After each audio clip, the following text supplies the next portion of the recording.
Gon Freecss, a boy who most think is just like any other basic shonen protagonist. Cheerful, brave, stubborn, pure heart, all the basic core traits that make shonen what it is, leaving unlimited potential for being a hero. But there's an issue with that statement I just made. Basic, a word that means the essential facts of a subject or skill, usually used with the negative connotation of something being bland. And that just doesn't make sense. Hunter x Hunter isn't basic at all. Having one of the best power systems and unique characters, how could its main character be considered basic in the terms of shonen protagonists? If you think about it though, Gon isn't basic at all. Behind those big green eyes and wide smile lays something dangerous. We all know Gon is a natural prodigy, but he was also built off loneliness. As Gon has stated himself, he is practically the only kid on Whale Island. From this loneliness, unchecked rage was built, and today we'll be breaking down the monster Gon Freecss truly is. To start off, we first meet Gon as a 12-year-old boy living a peaceful life on Whale Island, which is safe and practically untouched by the rest of the world of Hunter x Hunter. From the starting scene of us meeting Gon, it gives us the illusion of him being a pure character, kind-hearted and honest. But there's more than just innocence here. From the start, Gon is shown to be deeply in tune with the world. He can sense when there's danger around him and even notice the slightest details most don't even notice, as if all his natural primal senses were enhanced. Think about it, in the 5th part of the Hunter exam, Gon somehow tied a wire around a butterfly and stalked Hisoka for over a day. Mind you, Hisoka was still a Phantom Troop member during the Hunter exam, and Gon still managed to subconsciously learn Zetsu before knowing anything about Nen and get the up on Hisoka. This instinctive understanding of the world is what makes Gon so powerful, but it's also the reason for one of his main flaws. Earlier on, I had mentioned stubbornness as one of the core traits of Gon and other shonen protagonists, like Naruto, Deku, Yu, Luffy, Denji, just to name a few. But unlike others, Gon's stubbornness is horrific. Gon could be depicted as an absolute egoist, more than Isagi himself. But in all seriousness, an egoist is exactly what Gon is, a person who is primarily motivated by self-interest, disregarding the needs of others. And I know y'all are saying, what is this dude talking about? Has he forgotten about Kurapika, Leorio, and Killua?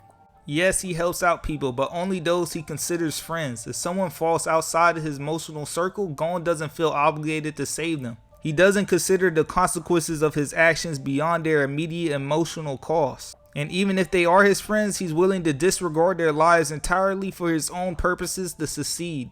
Gon only fights for himself. He fights for only what he wants, when he wants, and only how he wants. Like in Greed Island, if Gon didn't pass out, he would have tried to tank Razor's last hit without the power of Bungee Gun, which is the only reason why Hisoka even managed to tank it. This could have potentially lost them the game, leading to the team failing. The same game Killua would sacrifice his hands for, which Gon knew about, and he still didn't care. And in the same arc, we see him completely abandon the plan with fighting the bomber, which could have potentially hurt his friends, which led to him losing his own arm, not knowing that he would have got it back. He was willing to risk everything just to win how he wanted to win. His worldview is built on loyalty and personal truth. There is no foundation of good or evil.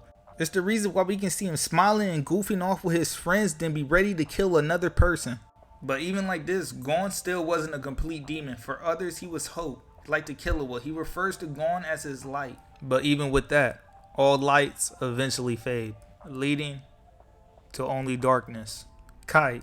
His death being the first time in Gon's life that he has taken an L that can't be turned into a W. There being no second chance, something he can't rationalize, leaving him clenching for any type of hope to reverse what can't be undone. Something he can't fight through, and it destroys him. He becomes single-minded, focused, but more reckless, only worrying about finding Neferpito, so much to the point he was willing to kill Komogi just to save Kite's life. He threatens and ultimately sacrifices everything, including his own life for revenge. His adult transformation represents the death of his innocence. He gives up on his future, his nin, and possibly his soul for a moment of revenge. But what most don't know, for Gon, he didn't only lose a close friend. He lost from what he knew the only connection to his father that he had left. The only connection to completing the only goal he has ever had in his life purpose, if you will. And at the end, all he has to show for it is a corpse.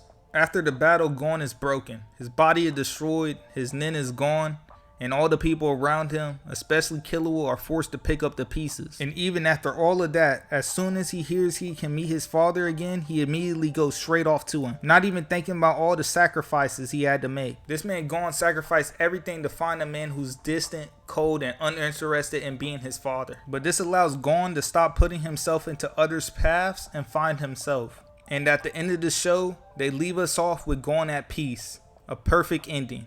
And with that, thank you for watching. And if you want more content like this or just about Hunter x Hunter, like, comment, and subscribe.